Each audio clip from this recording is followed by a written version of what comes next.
Happy Turkey Day, everybody, and welcome to another episode of Terror Radio Podcast. If this is your first time joining me, then welcome. This is a podcast dedicated in bringing you the best of horror and thriller old-time radio broadcasts, as well as original stories. I am your host, Keith, aka the Radio Show Nerd, and wishing you all a very happy as well as safe Thanksgiving Day. Tonight's episode is called Diabolical Dolly. And no, I'm not talking about Barbie. So, without further ado, this is Terror Radio. The two radio series highlighted tonight are The Weird Circle and X-1. Our first radio play is entitled The Doll, and it was first broadcasted on Christmas Eve, 1944, on The Weird Circle. Following that is the radio play Perigis, Wonderful Dolls, and this story was first broadcasted on June 5th, 1955, on X-1. So, you all know the drill. Sit back, turn down the lights, and listen to The Doll, followed by Perigis, Wonderful Dolls.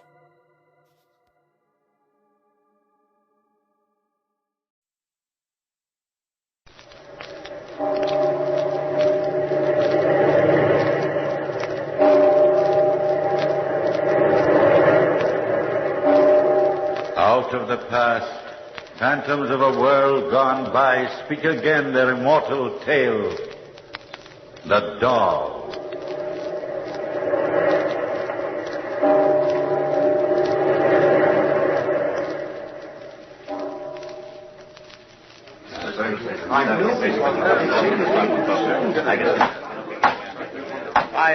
Quiet. I'll have the bailiff clear the court if this continues. Quiet. Now then, did the court understand the defense correctly? The defendant wishes to make a statement. Yes, Your Honor. I wish to make it regarding the death of the fortune-teller, Madame Philomel of Goulash Street. My name, as I have said, Your Honor, is Frederick Hippie. I am an inventor, and have fashioned many strange things. In Goulash Street I was, and still am, called the Wondersmith. And what I wish to say now is not merely a change in testimony. No, Your Honor, it is more than that. It is a confession. I am only a man who hated his stepdaughter with a burning passion. Hated her who through all her life crossed me, whose willfulness made of my days a running sore, whose very youth and strength angered my aging eyes. Yes, hated her, and to make her life suffer was my one consuming ambition. Now she is out of my reach. The young man, Solon, her foolish and scrawny lover, is innocent of anything in the death of the fortune-teller Philomel. I am the guilty one. The events began when I first saw them together, Solon and my stepdaughter, Zonila. Solon had a bookstore, a hovel of a place across the street. On this afternoon, he was reading to my stepdaughter, Zonila, and the pleasure on her face angered me. I could hear Solon's voice from where I was, standing in front of my shop with Philomel, the fortune-teller. Let me not to the marriage of two minds in great impediments. Love is not love. Wondersmith, your little bud's blooming in the sun. Zonila! Yes? Come here.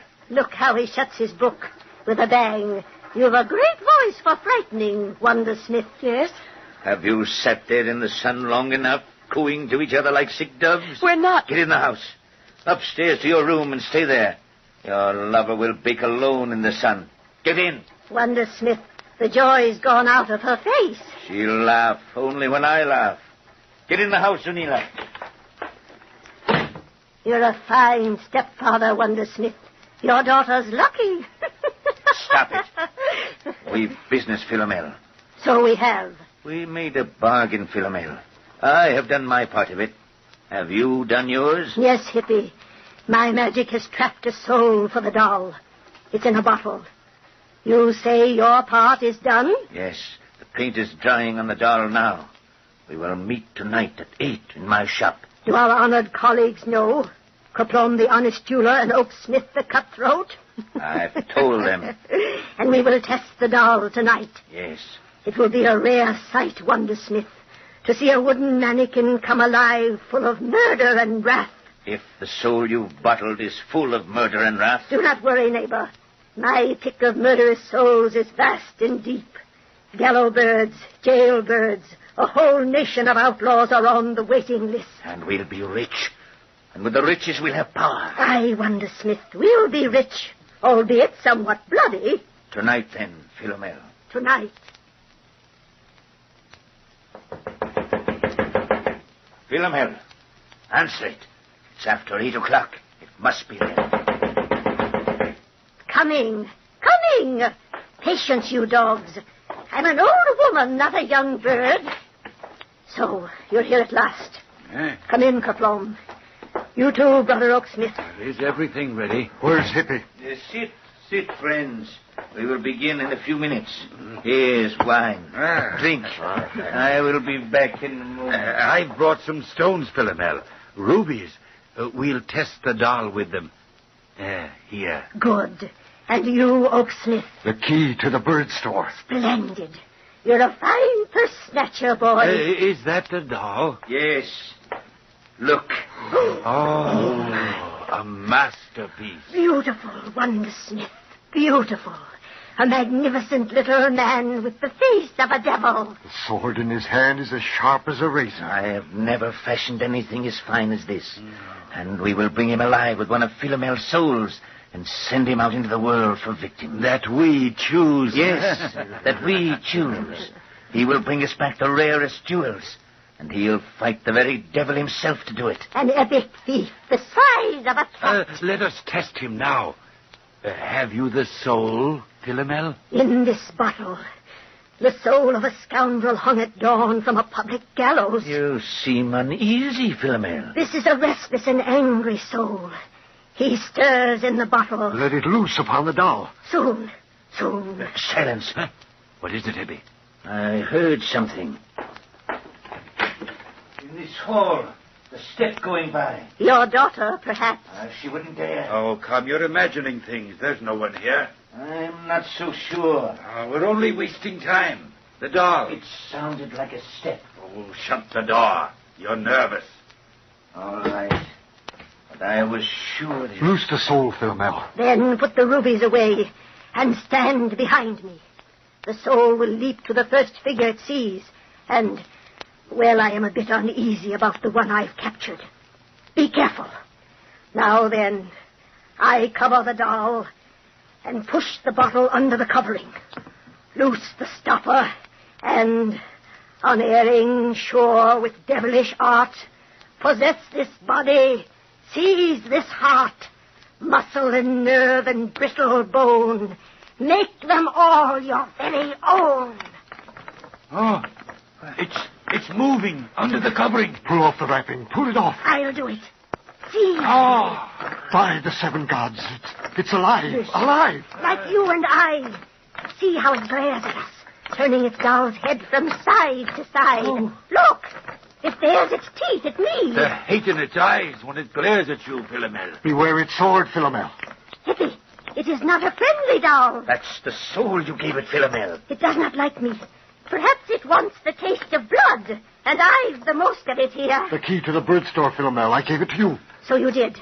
Well, my bitter little foe, you shall have your taste of blood. Oh, you'd better call back that soul, Philomel, until we get to the bird shop. I think I'd better, too. Come, my friend. It's home for you. Better call back the soul. Relax the muscle. Release the bone. Give up this palace. Leave this home.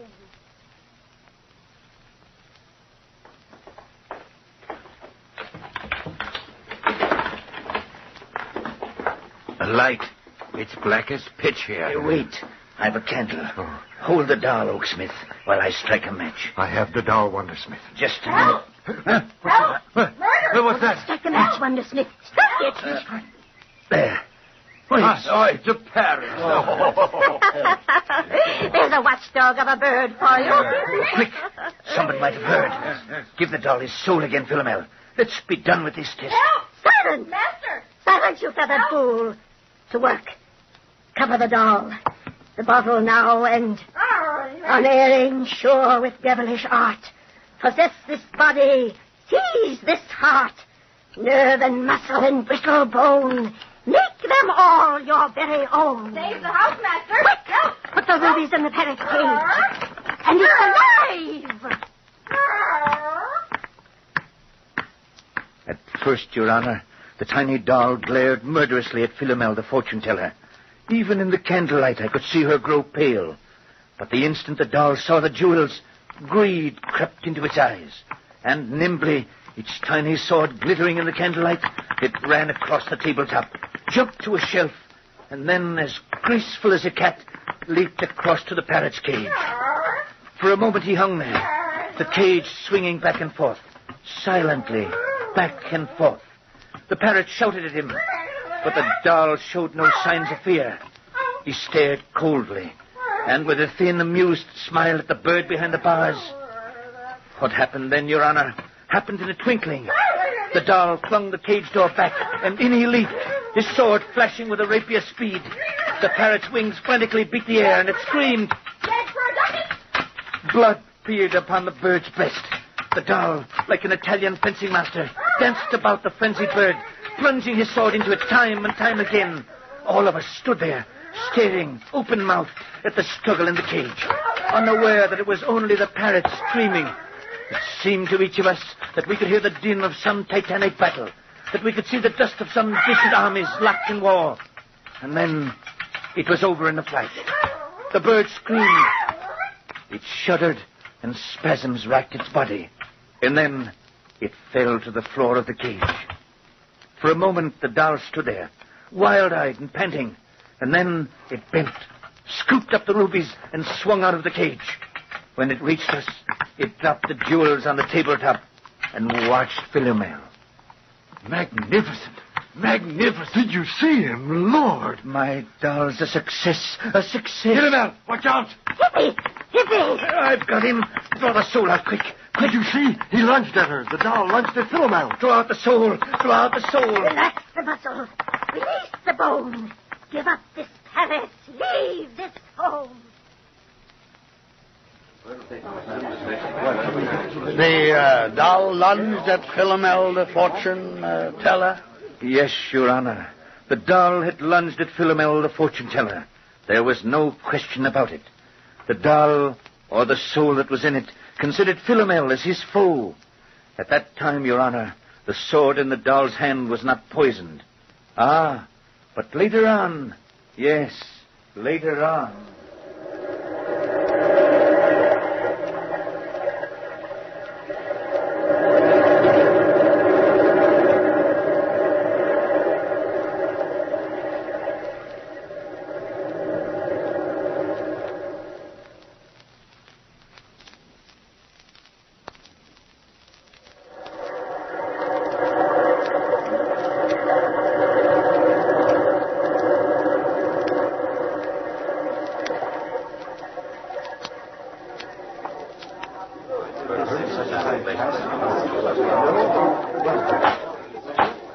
Silence. Will the court be quiet?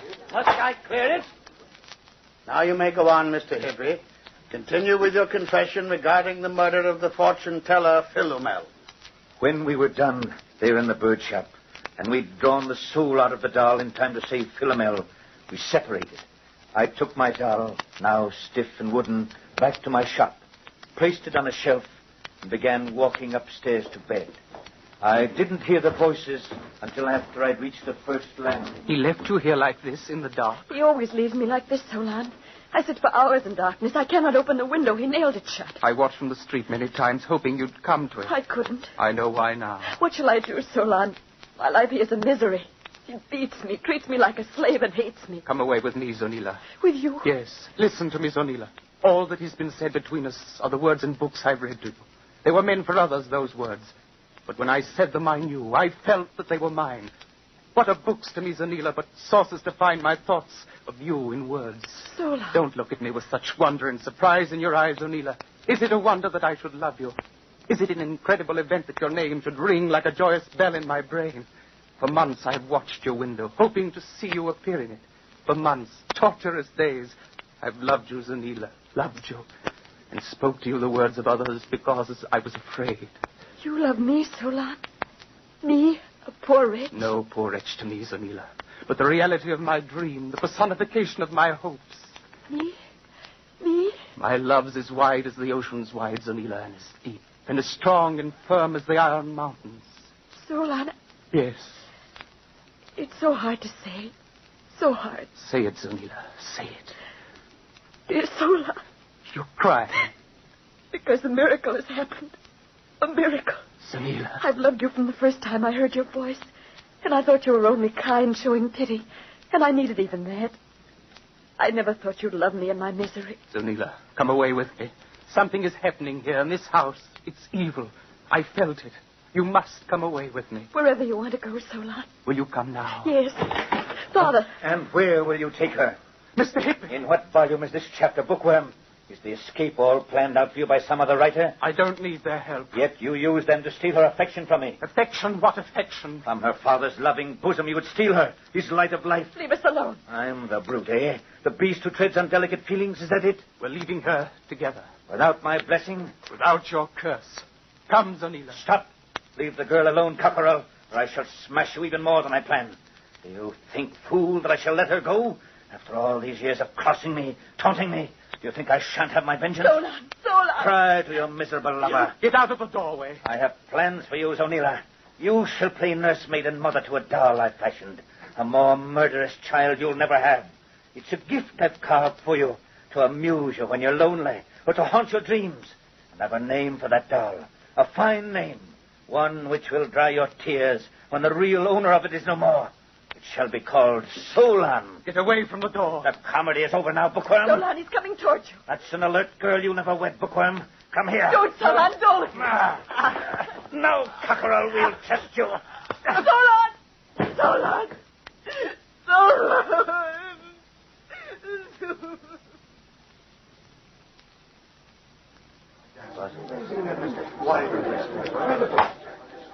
Quiet. You may proceed. I had to strike the girl to quiet her, Your Honor. And when she was still, I bound up Solan, slung him across my shoulder like a sack of meal, and carried him downstairs to the shop. A plan was already formed in my mind, but it needed the help of the fortune-teller, Philomel.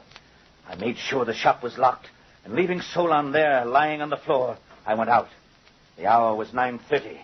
It took me only a few minutes to reach the fortune-teller's door. Who is it? Open. It's I, Hippy the Wondersmith. Coming. I'm an old woman. You knock like the very devil's behind you. Come in. What brings you here now? The doll's soul. I need it. Ah, and why? I've a task for him. Another test, and it must be done tonight. What test, Wondersmith? A human one. Solon, the bookworm. Will you bring the soul? No. What? Why? Why not? I am not anxious to be carved like roast pork, Wondersmith, by the little devil. He hates me. We were badly met, it seems. But I need the soul now. No.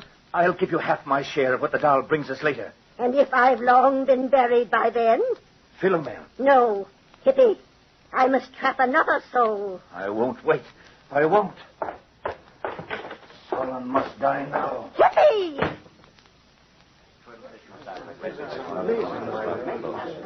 But I wasn't leaving as early as that, Your Honor. Outside the fortune-teller's door, I waited. And when I heard her creak out of the room, I stole in. I knew where she kept the bottled soul. I found it, slipped it in the pocket, and stole out down to my workshop again. Solon was awake now, and as I came in, he watched me. I was pleased that he would be aware of what was going to occur. Who is it? Who's there? Awake, bookworm? Good. You shall be my audience. Look, do you see this bottle? Answer. I listen. Let me go, Hippie. Soon. You shan't be in this world much longer. This bottle. Let Zonila go then, if not me. It's Zonila I want. It's you I've no use for, bookworm. Look, there's a soul trapped in this bottle. The fit's a tight one. Listen how he stirs. Hippie. What? What do you want? I'll give you anything. The riches of books, the wealth of fool's wisdom. Have you any gold? No, but... Then we will go on. I have a doll, bookworm. Let me show you why I am called the Wondersmith. Look, isn't he a very devil of a fellow? No. And the sword, it's sharp. Small, but life, they say, hangs only by a thin thread. Yet to make sure, bookworm, I shall poison the sword. You're mad, Hippie. Mad or not, I shall kill you. There. The sword's primed. Now watch me. Oh. I, too, can create life. I shall cover the doll. Now, if you please, I shall place this diamond ring upon your chest. My doll needs an incentive. No, don't move. Have you pity? Pity is a disease of fools. I've done without it. But no man... Stop. Take your ethics to the grave with you. Now, the moment's ready. Watch sharply. I put the bottle beneath the wrapping. Loose the stopper and... Unerring, sure with devilish art, possess this body, seize this heart, nerve and muscle and brittle bone, make them all your very own. Ah, look, it moves. Off with the covering, off. See how he glares. There's your victim there. Hippie, you monster. Philomel. You fool, Philomel, the doll, Philomel. Stop it, Hippie! Stop it!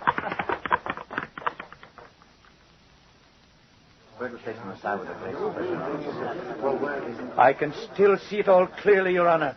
The shop, Solon on the floor, and the look on the doll's face when he caught sight of Philomel. That was the time I first noticed the gold brooch on the front of Philomel's dress. The doll raced across the floor with his sword held high. Philomel's face fell and then grew rigid with terror. She tried to back away, but the doll kept lunging and striking, and I could see the tiny sword sink in each time. Philomel gasped and shrieked with pain each time the sword struck. Suddenly, the fortune-teller tottered, and her great body crashed to the floor. There was a sharp splintering of wood. I saw a tiny sword go skittering across the floor. And then I knew the doll I had fashioned, Your Honor, had been crushed, and the soul in it freed. I tried to raise Philomel. She was still alive. Oh, I'm sick, Wondersmith. Sick. The sword. You poisoned it, didn't you? Yes, Philomel. Can you do anything? No. You fool. Fool, I warned you. The doll would have turned on you. Where is he? Crushed. You crushed him. So I gave him his freedom after all. He was an angry soul, stubborn for his freedom. The bookworm? Alive, but not for long. Let him alone, Wondersmith. Never. You're purchasing a bitter afterlife, as bad as mine will be. Oh, the pain. The pain. No riches and no power for us, Wondersmith. We'll go to the grave, penniless like all the others. Light, it's getting dark. Philomel. I say, let there be light. For I am forewarned of the region I shall awake in. Wondersmith? Yes. You are my executor. You will find neither gold nor jewels, but a crystal which you must destroy. Where are you? Here, Philomel. You will find it in... Oh, a light. Strike a light, someone. Wondersmith. I must have a light. Philomel. Huh? You're leaving so soon, Wondersmith. Well, then. Good night, neighbor. Good night. It was a fine evening. Good night. Good night.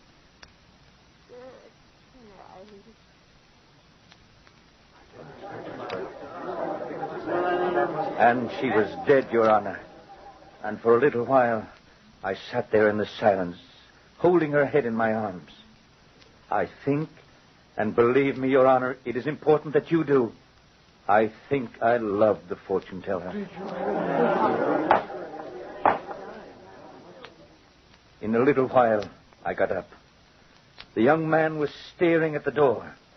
In it, pale, drawn, filled with terror, stood Zonila, a pistol shaking in her hand. I could have taken it from her without danger, Your Honor. But what was the use? Philomel was dead, and I knew it was the end. How can I explain it? The rest you know. How Solon and Zonila brought me to the police. How I was brought to trial. I am here because I am guilty. I beg no mercy from the court. Only, Your Honor, make it soon. Soon. Soon.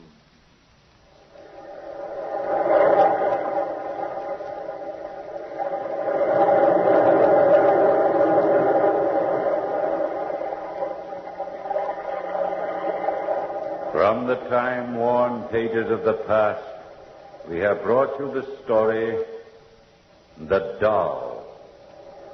Bellkeeper, toll the bell.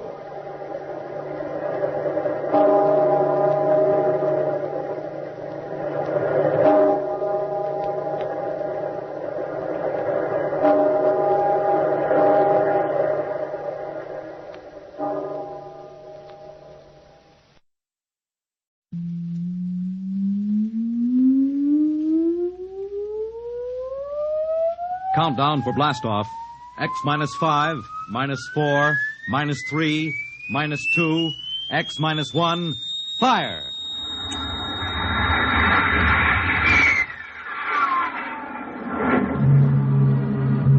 From the far horizons of the unknown come transcribed tales of new dimensions in time and space. These are stories of the future. Adventures in which you'll live in 1,000,000 could-be years on 1,000 maybe worlds. The National Broadcasting Company presents X -1.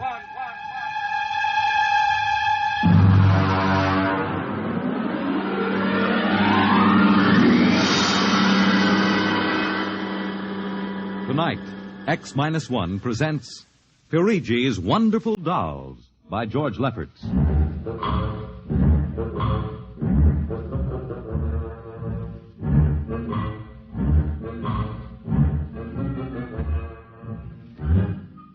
The doll shop stood on a quiet Washington side street, not too far from the sprawling Pentagon building. A woman and child waited outside, the little girl peering eagerly through the window at the dolls inside, and the woman glancing impatiently at her wristwatch, as if expecting someone who was late for an appointment. There was nothing about the doll shop to warn them that they were waiting to keep an appointment with doom.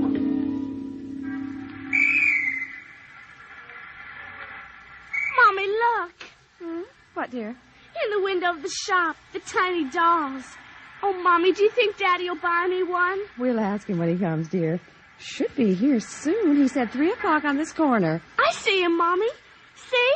Oh, Henry, over here. Hello, dear. I'm sorry I'm late. Well, we're all ready to go shopping. Cindy's been... Yes, well, I'm afraid we'll have to call off the shopping, Elmer. Oh, Henry, we promised Cindy. Well, I'm sorry, but it's just one of those things. You've been the wife of an army colonel long enough to know his life isn't his own.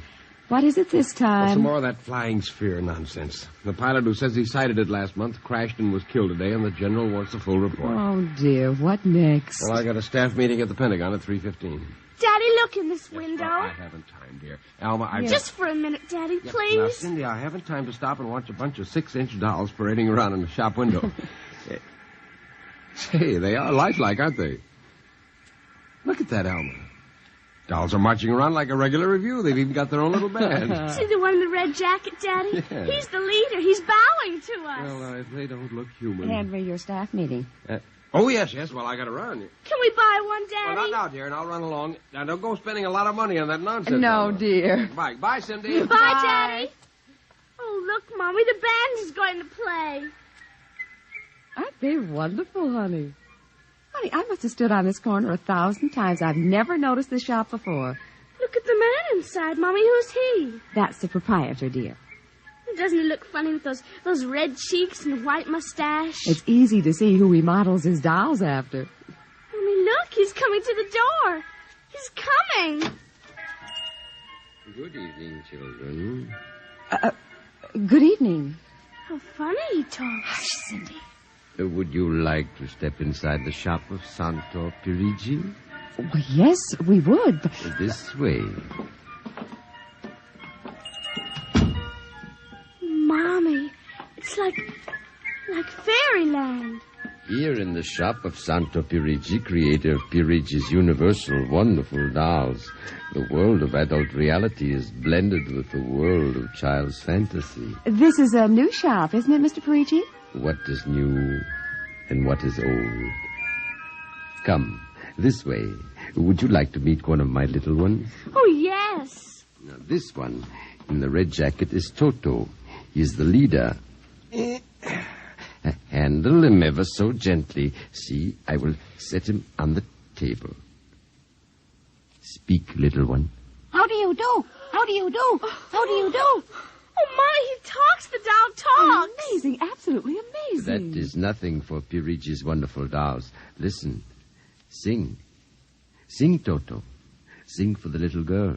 My name is Toto. Sing, Toto. Men are big and tall. Dolls are very small. When men begin to fall, the dolls will rule them all. More. How do they work, Mr. Perigi? How do they work? That is the secret of the great Perigi, greatest of all doll makers. To make an ordinary doll is nothing. To make a perfect replica, that is something. But to make a doll with intelligence, that is the work of an artist, eh? I suppose that they're very expensive to buy. Perigi does not sell his dolls, madam. You don't sell them? When I construct a doll like Toto, I cannot bear to be permanently separated from him. So instead of selling, I rent my little people. You do? You rent dolls? Precisely. $10. For how long? For as long as they are cherished. My only request is that when you grow tired of my dolls, you return them to me in good condition. Oh, Mommy, could we take him home? Take him home. Take him home. Take him home. Oh, look, he's bowing and dancing. He wants to Well, come. honey, your father said that we shouldn't spend a lot of Oh, money. please, I'll take such good care of it. Please. Well, honey, we'll have to deal with your father later, but... Well... Oh, Mommy. All right. Wrap him up, Mr. Perigi. But I have a feeling that when your father comes home, we'll be sorry. Be sorry. Be sorry. Be sorry. Be sorry.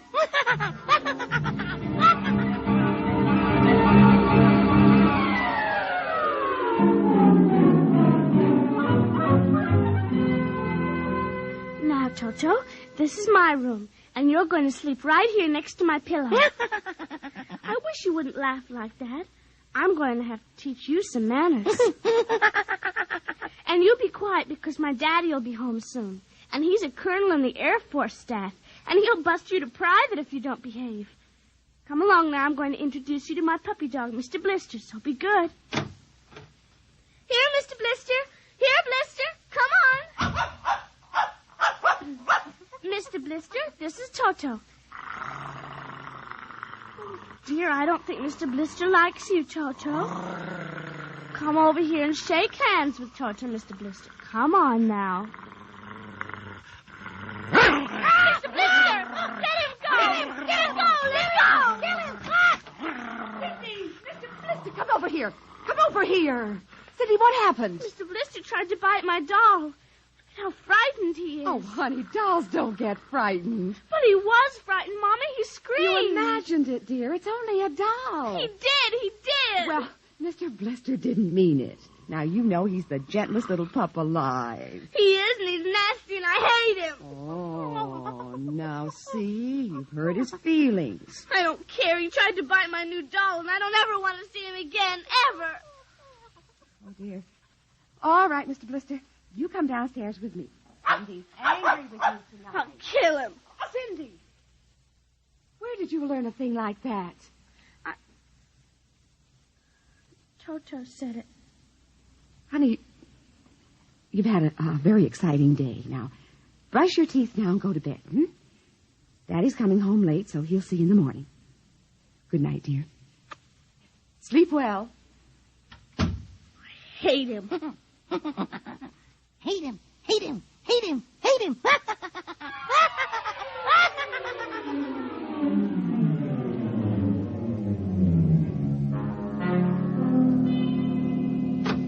Morning, Alma. Breakfast ready? In a minute, dear. How was the staff meeting last night? Horrible bore as usual. I don't know what's got into the old man. Just because a few farmers corroborated the pilot's report, he thinks some strange aircraft has penetrated our radar zone. Well, where's the little one? Up in her room. Now, that's funny. She's usually down here before me. Well, she's probably up to something. Sit down, dear. Say, remind me to take some papers back to the War Department, will you? I left them in my strong box. You haven't been bringing your reports home, have you? Well, it's safe enough. Well, you told me it was against regulations to bring secret papers home. Well, I had to finish some work for the old man, and nobody will ever know the difference. Well, I don't know. Oh, would you feed the puppy before we sit down, Henry? Yes. His bowl's under the sink. Where is he?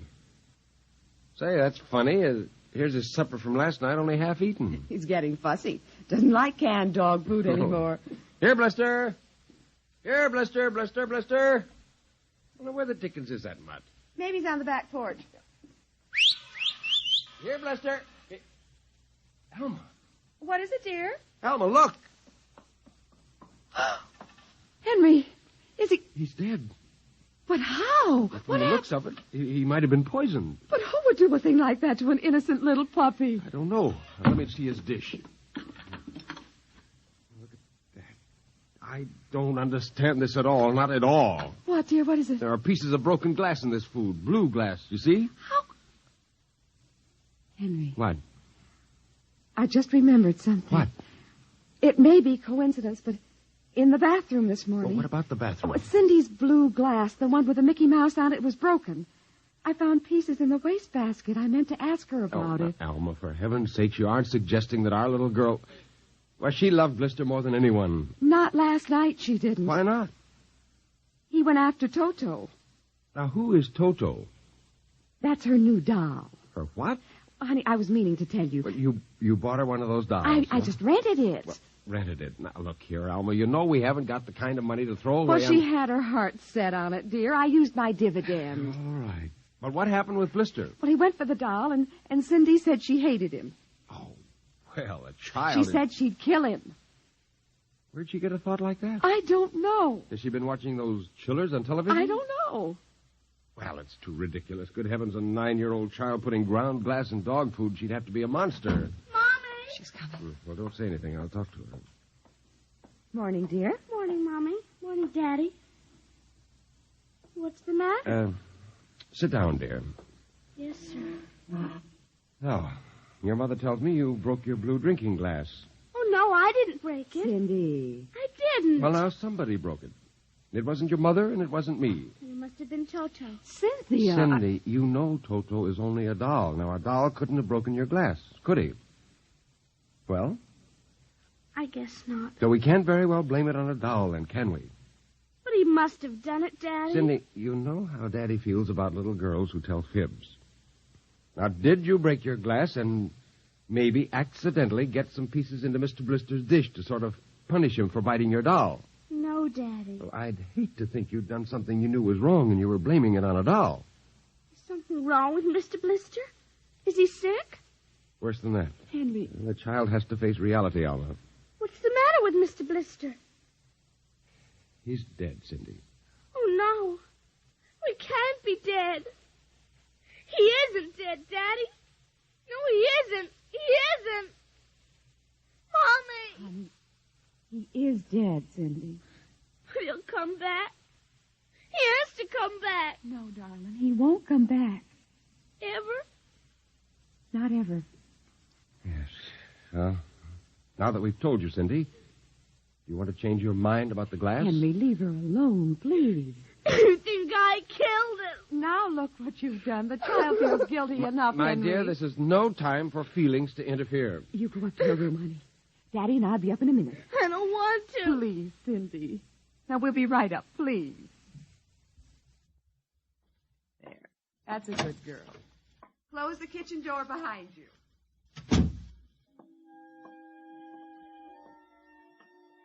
Mr. Blister's dead.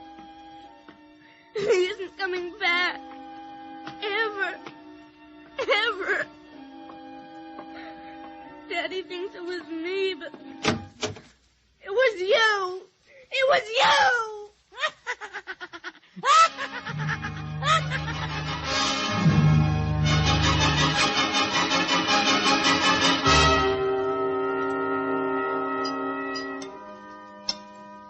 Eat your supper, dear. I'm not hungry. You scarcely touched your lunch.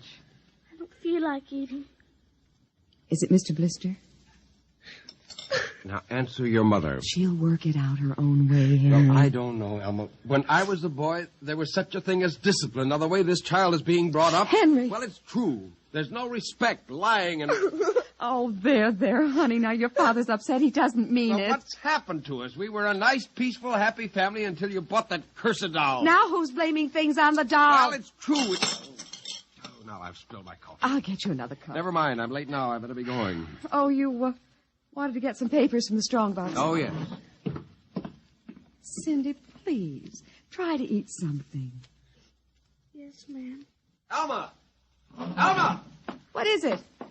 Alma!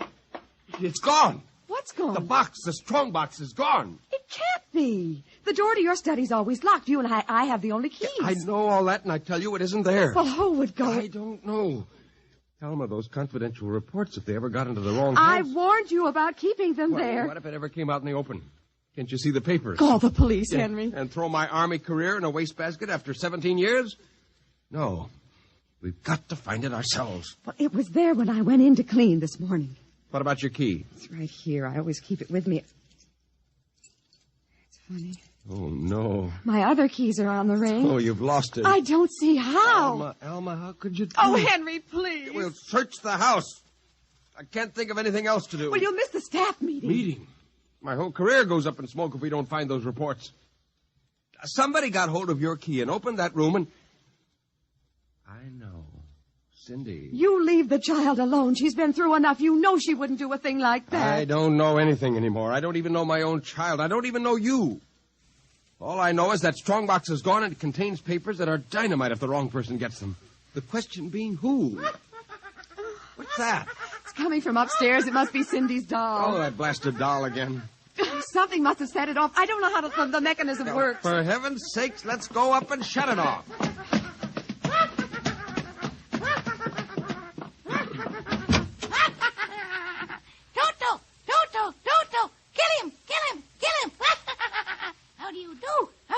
Stop it! Blasted little imp. Henry. Ever since you... Henry. What? Look. Where? What? Around the doll's neck. The key. The key to your study. You see, Alma. It was Cindy after all. I don't believe it. Well, good heavens, do you have to have it spelled out for you? Here's our doll with a key around its neck. She wouldn't, Henry. You know she wouldn't. Oh, ever since you got this fool doll, she's been acting half insane. At first the dog, and now this... I think she hates us, Alma. Henry, Cindy is my child. I know her. I know she's a good, sensitive person with no malice in You're her. simply refusing to face the facts, my dear. What are you going to do? I'm going downstairs and have a talk with that young lady.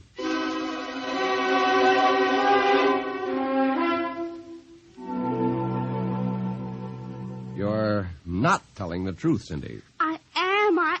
Cindy, now you know that strongbox is very important to me. Now, I can understand that you might have been angry at me because I scolded you. And so you took it and hid it, just to spite me. Now, all I ask is for you to tell me the truth. Now, where is it? I didn't take it, Daddy. Honest, I didn't take it. Well, I suppose you're going to tell me now that a little 6-inch doll took it and hid it. Well, I'm speaking to you, young lady. But I didn't take it, Daddy. You don't understand. Toto did it. He's terrible, awful. He says things. He's going to kill everybody. Cindy, you're inventing things. It's true. At night when I'm sleeping, he stands next to my pillow and whispers things to me. Awful things. He told me he'd kill me, too, if I Alma. if I told you. I think this child is sick. I think she needs a doctor. She's frightened, Henry. She's trembling like a leaf. Come on, dear. We'll go up to your room. I don't want to go up there. Honey, Mommy will stay with you. I'm afraid he's up there. Who? Toto. Well, he won't be up there for long. Mr. Toto is going right back to Perigis' wonderful doll shop before I lose my sanity, which means right now.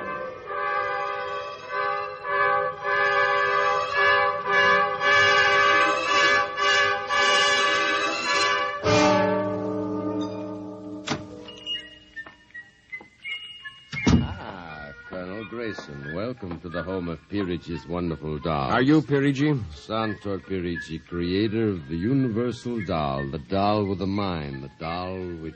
I'm returning one of your masterpieces. Oh? If you will step into the rear of my shop. Now the complaint? No complaint. Here's your doll. Good riddance. My little Toto. Rejected. You found the world of men too filled with hate. Hate, hate, hate, hate. We will change all that later on. Return to your comrades in the window, little one.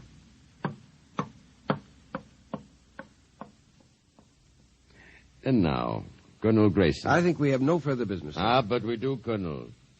Let me see. Yes, here it is. Do you recognize this strong box, Colonel?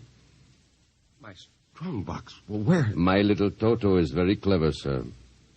Are you trying to tell me your doll stole that from me? Let us not say stole. I am merely keeping it in custody. What's the game, Perigi? The game, as you call it, is blackmail. You give me what I want, and I do not ruin your career. What do you want? Information. We already know something from the reports of the War Department concerning a certain strange-looking sphere reported by one of your pilots. What government do you represent? I represent Perigis' wonderful dolls, none other. I am not so naive, sir. Perhaps I should explain.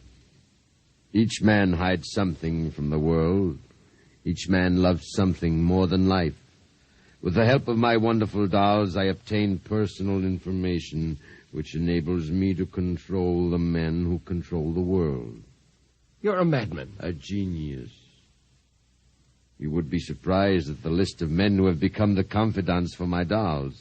Do you think you can blackmail me into betraying my country? If the price is right. And in this case, sir, the price is your career and the lives of your wife and child. Why are you so interested in the flying sphere? Let us say for reasons of my own. Well, Colonel? Hand over the strongbox. And I warn you, I have a gun. Give it to me. You are being foolish. Put down that walking stick. Now. No closer. Now.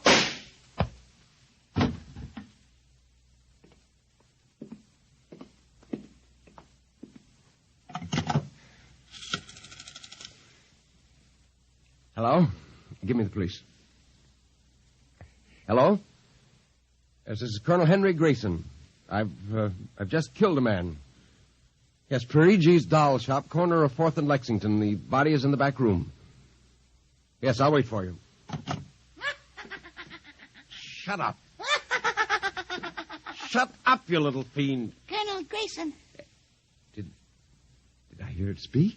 Colonel Henry Grayson. I must be going out of my mind, a 6-inch doll. Shut up! Your master's dead. You are mistaken, Colonel.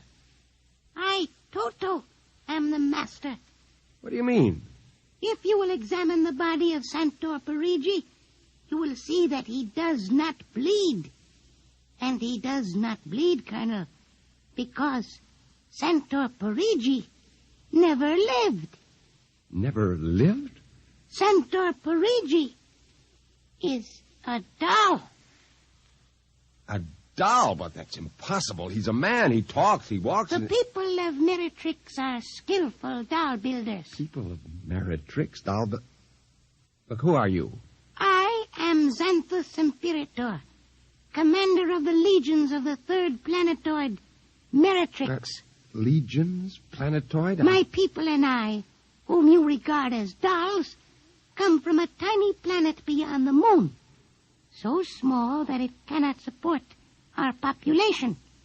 We landed one of our space spheres on Earth 3 months ago with the intention of colonizing.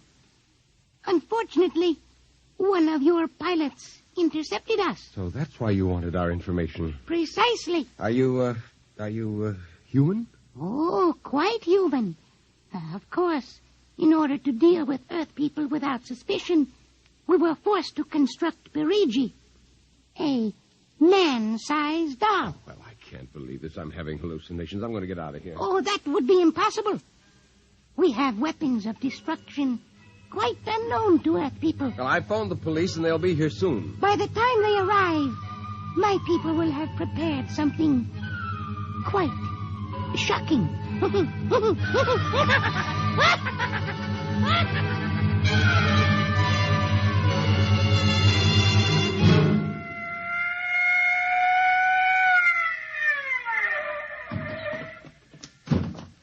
Cover him, Ryan. Okay, Sarge. You the guy who turned in the call? Yes. Where's the body? Well, it isn't exactly a body. What do you mean? It's a doll. A what? Well, you've got to let me explain. Well, this sounds fantastic, but I've stumbled onto an unbelievable plot to control the world. Keep talking. Now, these little dolls, they aren't really dolls. They're tiny people. There's a big doll named Santo Perigi, and he runs this shop. Holy smokes. He's off his trolley, Sarge. Listen, mister, we got a call that there was a murder here. Now, if there was one, where's the body? Behind those curtains in the back. Only it isn't really a body, you see. What? I hear something back there, Sarge. All right, cover those curtains. You, there's anyone back there? Come on out. Come out or we'll come in and get you. Something's coming. The curtain's opening. Welcome, gentlemen. Perigi. Well, this is impossible. I smashed his skull. You know this guy? Yes, that's the one. That's the doll. What's your name, mister? Perigi. Santo Perigi, creator of the Universal Doll. You ever see this man? Never until just now. Well, he's lying.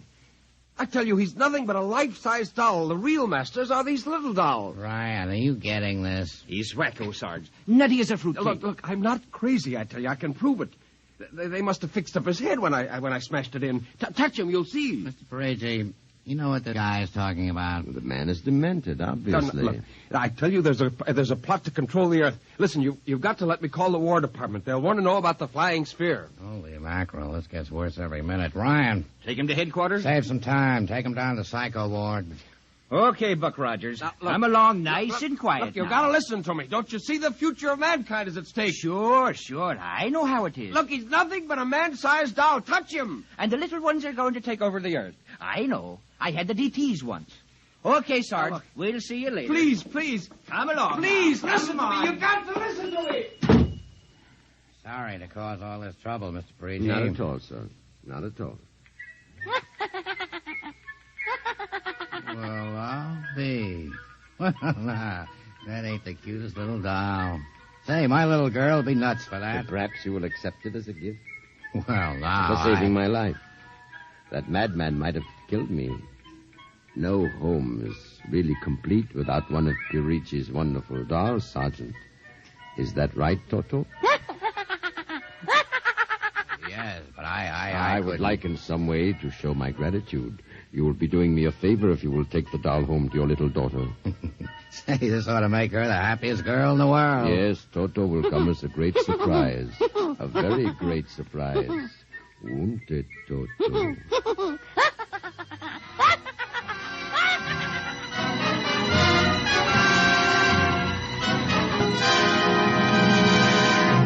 Tonight, by transcription, X-1 has brought you Perigi's Wonderful Dolls, written by George Lefferts. Heard in the cast were Janet Alexander as Cindy, Ann Petoniak as Alma, Nelson Olmsted as Henry, Joe DeSantis as Perigi, Michael O'Day as Toto, Ken Lynch as the Sergeant, and Frank Milano as Ryan. This is Fred Collins speaking. X-1 was directed by Fred Way and is an NBC Radio Network production.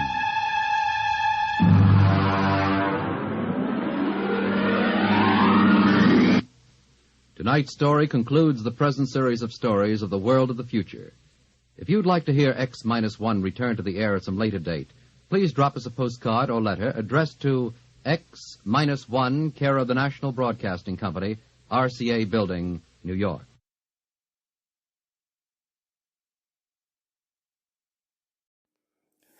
Well, that's the show for tonight. I want to thank you all for listening. And remember, you can find me on Facebook at facebook.com/terror1970. Or you can find me on Instagram at Radio Show Nerd. I also have a YouTube channel, Terror Radio. Please check it out. Subscribe. Like and share the videos. Will be highly appreciated. Again, this is Keith, your host, better known as the Radio Show Nerd, signing off. Happy Thanksgiving, everyone.